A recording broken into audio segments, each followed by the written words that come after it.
چاند پھٹتے ہوئے دیکھا، سورج واپس آتے ہوئے دیکھا، کنکروں کو کلمے بولتے دیکھا، درختوں کو سلامیاں دیتے دیکھا، اس شخص کو مبارک ہو، وہ بدبخت ہے کہ کنکروں کو کلمے پڑھتے ہوئے دیکھ کر بھی نہیں مانے، لیکن تم نے مان لیا۔ کہا تمہیں تمہارے ایمان لانے کی میں ایک مبارک دیتا ہوں، طوبی لمن رآنی وآمن بی، اس شخص کو مبارک ہو جس نے مجھے دیکھا اور میرے اوپر ایمان لایا، وطوبی 7 مرات من لم یرانی وآمن بی، اور جنہوں نے مجھے دیکھا بھی نہیں ہوگا پھر بھی مانیں گے، ان کو 7 مبارک ہیں۔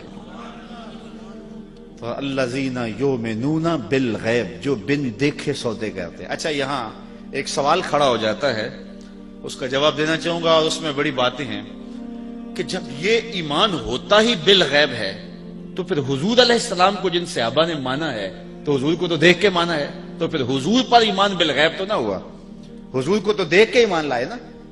تو ایمان ہے الذین یؤمنون بالغیب، وہ جو بن دیکھے مانتے ہیں، تو صحابہ نے تو حضور کو دیکھا، تو پھر حضور پر ایمان کس معنی میں ہوا؟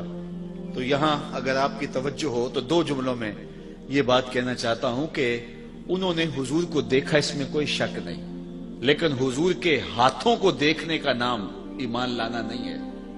ہاتھوں میں ید اللہ کی طاقت کو ماننے کا نام ایمان ہے، اور وہ غیبی وصف ہے۔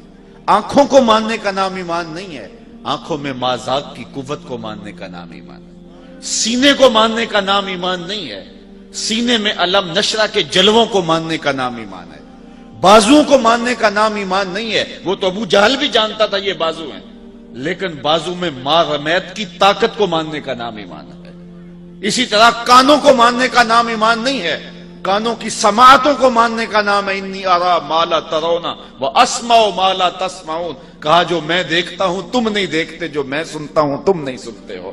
ان قوتوں کو ماننے کا نام ایمان ہے۔ دوسرے لفظوں میں یوں کہہ لو کہ محمد بن عبداللہ کو ماننے کا نام ایمان نہیں ہے، محمد رسول اللہ کو نام ماننے کا نام ہے، اور یہ اوصاف غیبیاں ہیں۔ تو حضور کو بھی جنہوں نے مانا تو حضور علیہ الصلوۃ والسلام کے وجود کو، بشرے کو، حضور علیہ الصلوۃ والسلام کی صورت کو انہوں نے گو دیکھا، لیکن ایمان ان غیبی صفات پر ہے جو دکھائی نہیں دیتی، اور ان غیبی صفات کو ماننا ہی کمال ہے۔ تو آج اگر کوئی رسول اللہ کو مانتا ہے لیکن حضور کے کمالات نہیں مانتا ہے تو پھر کس طرح اس کا ایمان معتبر ہوگا؟ ایمان تو بالغیب ہوتا ہے، تو رسول اللہ کے چہرے کو ماننے کا نام ایمان نہیں ہے، چہرے میں وجہ اللہ کے جلووں کو ماننے کا نام ایمان۔ تو جنہوں نے ظاہری طور پہ دیکھا، ذرا ان کا رنگ بھی دیکھیے۔ یہ قرآن سے چلو اس بات کو طے کر لیتے ہیں، کچھ لوگوں نے دیکھا نا، لیکن خدا کہتا ہے نہیں دیکھا۔ ذرا غور کیجیے اس جملے پہ، وَتَرَاهُمْ يَنْظُرُونَ إِلَيْكَ وَهُمْ لَا يُبْصِرُونَ۔ کیا مرحلہ محبت ہے، اور کیا اللہ تعالیٰ نے جو ہے وہ کمال کر دی کہ فرمایا کہ وَتَرَاهُمْ يَنْظُرُونَ إِلَيْكَ، محبوب آپ ان کو دیکھ رہے ہیں، آپ ان لوگوں کو دیکھ رہے ہیں۔ وَتَرَاهُمْ، آپ ان کو دیکھ رہے ہیں، کیا؟ يَنْظُرُونَ إِلَيْكَ، کہ یہ تمہیں دیکھ رہے ہیں۔ اے محبوب آپ ان کو دیکھ رہے ہو کہ یہ آپ کو دیکھ رہے ہیں، آپ ان کے دیکھنے کو دیکھ رہے ہو۔ وَهُمْ لَا يُبْصِرُونَ، میں خدا ہو کے کہہ رہا ہوں کہ یہ تمہیں دیکھ ہی نہیں رہے۔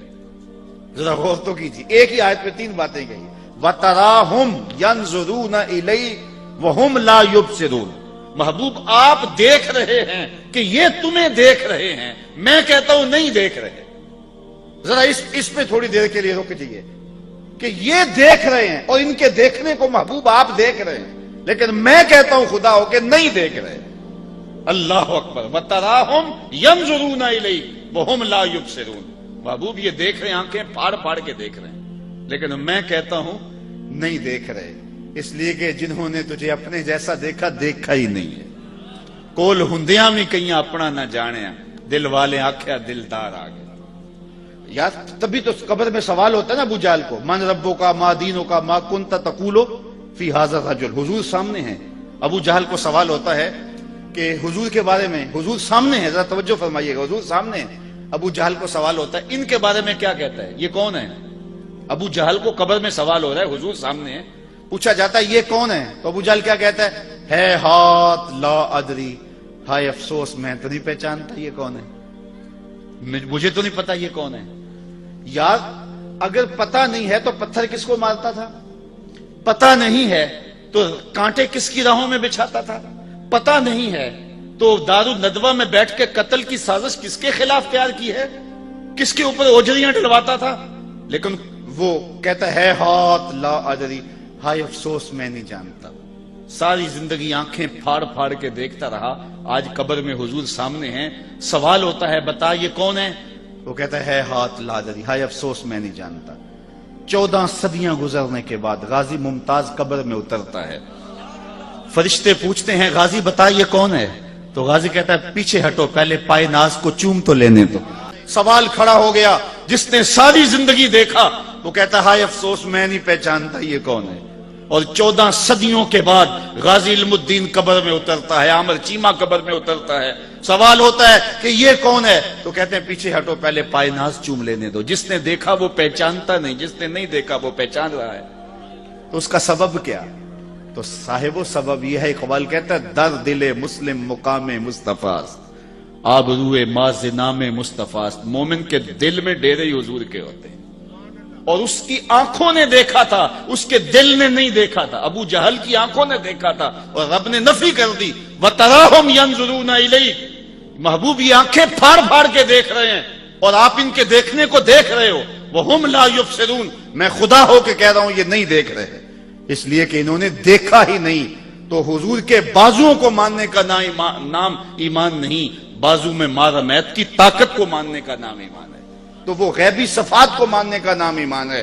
تو یہ اگرچہ 14 صدیوں کے فاصلے پہ تھے، انہوں نے وہ بازو نہیں دیکھے، بازوؤں کی قوت کو تو مانا ہے نا، تبھی تو کھڑے ہو کے پڑھتے تھے جس کو بارے دو عالم کی پرواہ نہیں، ایسے بازو کی قوت پہ لاکھوں سلام. تو انہوں نے بازو نہیں دیکھے لیکن اس قوت کو مانا ہے. انہوں نے آنکھیں نہیں دیکھی لیکن آنکھوں کے کمال کو مانا ہے. انہوں نے سینہ نہیں دیکھا لیکن علم نشرہ کے جمال کو مانا ہے. اس لیے ایمان جو ہے وہ بالغیب ماننے کو کہتے ہیں. تو ارشاد فرمایا متقین کی پہلی صفت یہ ہے الذین یؤمنون بالغیب، جو بن دیکھے مانتے ہیں، اور وہ جو بھی کرے گا وہ بامراد ہوگا. چونکہ اگر آنکھوں سے انہوں نے دیکھا تو ان آنکھوں میں تو مٹی پڑ گئی قبر کی. اس وقت تو دل کی آنکھیں کھلی، تو دل کی آنکھوں نے دیکھا ہی نہیں تھا. تو دل کی آنکھوں نے دیکھا نہیں تھا تو اب وہ پہچان نہیں سکے. اور جو ہے وہ جن کی دل کی آنکھوں نے دیکھا تھا، ان آنکھوں نے گو نہیں دیکھا تھا، دل کی آنکھیں کھلی تو سامنے جلوے رسول کے نظر آئے. اس لیے ایمان جو ہے وہ بالغیب ایمان لانے کا نام ہے. آگے ارشاد فرمایا وَيُقِيمُونَ الصَّلَاةَ، اور وہ نماز قائم رکھیں. نماز یہ دوسری صفت ہے اہل تقوی کی، کہ ایک تو وہ بالغیب مانتے ہیں، ایمان بالغیب رکھتے ہیں، بن دیکھے سودے کرتے ہیں. اور دوسری بات کہ وہ اقامت صلاۃ کا فریضہ سر انجام دیتے ہیں. 5 گانا نماز یہ ان کا معمول زندگی. یہ متقیوں کی صفت ہے. پہلی صفت کا تعلق اعتقادات سے ہے، اب دوسری صفت کا تعلق جو ہے وہ عبادات سے ہے، اور عبادت بدنیہ سے ہے، کہ وہ 5 گانا نماز شعار زندگی رکھتے ہیں. اقامت صلاۃ کا مفہوم اچھی طرح سمجھتے ہیں، اور ان کی پیشانیاں رب کے حضور جھکتی ہیں. کتنے خوش نصیب لوگ ہوتے ہیں جنہیں رب کے حضور سجدہ میسر ہوتا ہے، اور کتنا بدبخت شخص ہوتا ہے جسے رب کے حضور سجدے کی توفیق نہیں ملتی.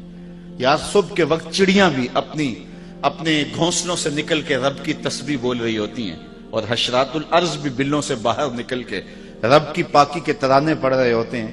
اور وہ کتنا بد نصیب ہوتا ہے جو اس وقت نیند کے خراٹوں میں ہوتا ہے. آغاز اللہ کے حضور سجدے سے کیجئے، پھر دارین کی عزتیں تمہیں مقسوم کرے گا. آگے فرمایا وَمِمَّا رَزَقْنَاهُمْ يُنْفِقُونَ، اور ہم نے جو ان کو عطا کیا اس سے وہ خرچ کرتے ہیں.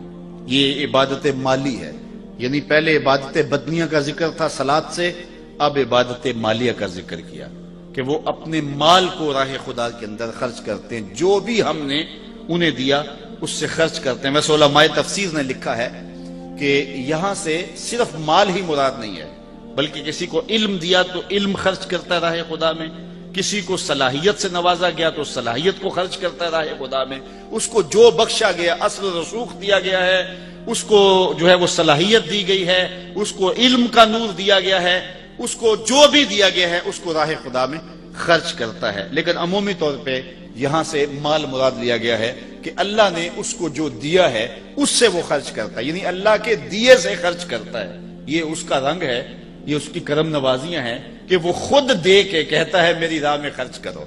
بلکہ وہ خود دے کے کہتا ہے کون ہے جو مجھ کو قرض حسنہ دے، یعنی خود عطا کرتا ہے اور پھر خود کہتا ہے مجھے قرض حسنہ دو، میں تمہیں اچھے طریقے سے لوٹاؤں گا۔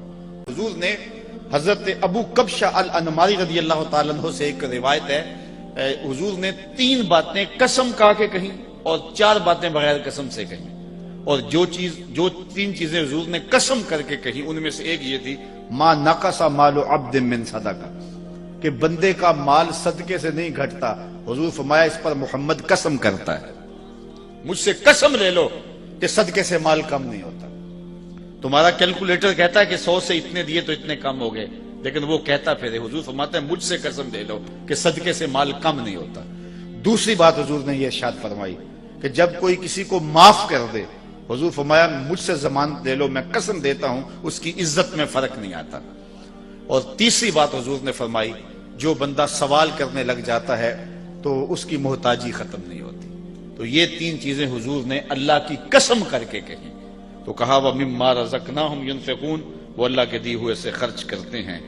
اور پھر اس کے بعد پھر اعتقاد کی بات آئی وَالَّذِينَ يُؤْمِنُونَ بِمَا أُنزِلَ إِلَيْكَ وَمَا أُنزِلَ مِن قَبْلِكَ وَبِالْآخِرَةِ هُمْ يُوقِنُونَ، اور وہ ایمان لائیں اس پر جو محبوب تمہاری طرف اترا نازل ہوا اور جو آپ سے پہلے اتارا گیا اس پر ایمان لائے اور آخرت پر یقین رکھیں۔ یہ متقیوں کی صفات ہیں کہ حضور پر جو نازل ہوا، حضور سے قبل جو نازل ہوا، حضور سے بعد کے نزول کی بات نہیں کی، اور یہ ختم نبوت پہ دلیل ہے کیونکہ حضور کے بعد نزول کا سلسلہ رک گیا۔ تو کہا آپ سے پہلے نازل ہوا یا آپ پر نازل ہوا، اور یہ بات بھی ذہن نشین رکھیں کہ حضور پر صرف قرآن ہی نازل نہیں ہوا، قرآن کے علاوہ اور بھی حضور کے سینے پہ بہت کچھ نازل ہوا۔ سنن نسائی کی روایت ہے، حضور نے فرمایا انما اوتیت القرآن ومثلہ معہ، مجھے قرآن دیا گیا اور قرآن جتنے اور علوم بھی میرے سینے میں اتارے گئے۔ اور فرمایا کہ قرب قیامت میں کچھ لوگ موٹے پیٹ والے پلنگ کے اوپر بیٹھ کے کہیں گے کہ جی جی حلال وہی ہے جو اللہ نے حلال کیا، حرام وہی ہے جو اللہ نے حرام کیا۔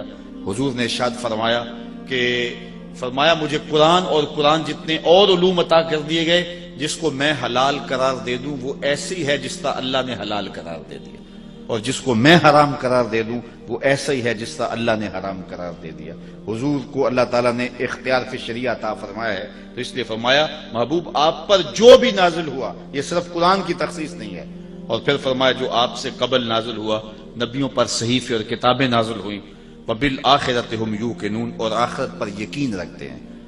آخرت پر حالانکہ پہلے ایمان کا ذکر ہو گیا تھا، یہاں آخرت کے یقین کو زیادہ جو ہے وہ وضاحت کے ساتھ بیان کیا گیا، وہ اس لیے کہ جو مشرکین تھے عقیدہ آخرت کے حوالے سے وہ تردد کا شکار تھے، توحید کے حوالے سے ان کا تصور تھا، اگرچہ جو ہے وہ اس کے اندر تعبیرات غلط کرتے تھے، اور رسولوں کے انتصاب کے حوالے سے جو ہے وہ انہیں معاملہ تھا، نفس رسالت کے منکر نہیں تھے، لیکن عقیدہ آخرت کا ڈٹ کے انکار کرتے تھے، اس لیے اس کو خاص طور پہ بیان کر دیا گیا اور لفظ یو کے نون کے ساتھ بیان کیا گیا کہ ان کا یقین بالکل کامل ہے، چونکہ جب قومیں یقین کامل سے تذبذب کی طرف لڑکتی ہیں تو پھر قومیں برباد ہو جاتی ہیں۔ اولئک علی ھدی من ربہم، یہی وہ خوش بخت لوگ ہیں جو اللہ کی جانب سے ہدایت پر ہیں، واولئک ھم المفلحون، اور وہی لوگ مراد کو پہنچے ہوئے ہیں۔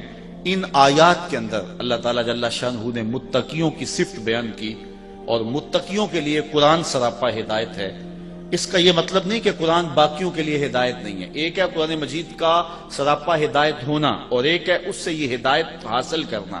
قرآن مجید میں دوسرے مقام پہ فرمایا ھدی للناس، یہ تمام لوگوں کے لیے ہدایت ہے، جس طرح حضور سب لوگوں کے لیے نبی ہیں اور ساری انسانیت حضور کی امت ہے، لیکن اس کو امت دعوت کہتے ہیں، لیکن جنہوں نے حضور کی دعوت کو قبول کر لیا وہ امت اجابت کہلاتی ہے۔ تو ہم حضور کی امت اجابت ہے، اور جب امت کہا جاتا ہے تو امت اجابت مراد ہوتی ہے، لیکن یہ یہودی، یہ عیسائی، یہ بدھ مت، یہ دیگر جتنے لوگ ہیں یہ بھی میرے رسول کی امت ہیں، حضور ان کی طرف مبعوث کیے گئے ہیں، لیکن یہ امت دعوت ہیں، انہوں نے دعوت کو قبول نہیں کیا۔ تو قرآن مجید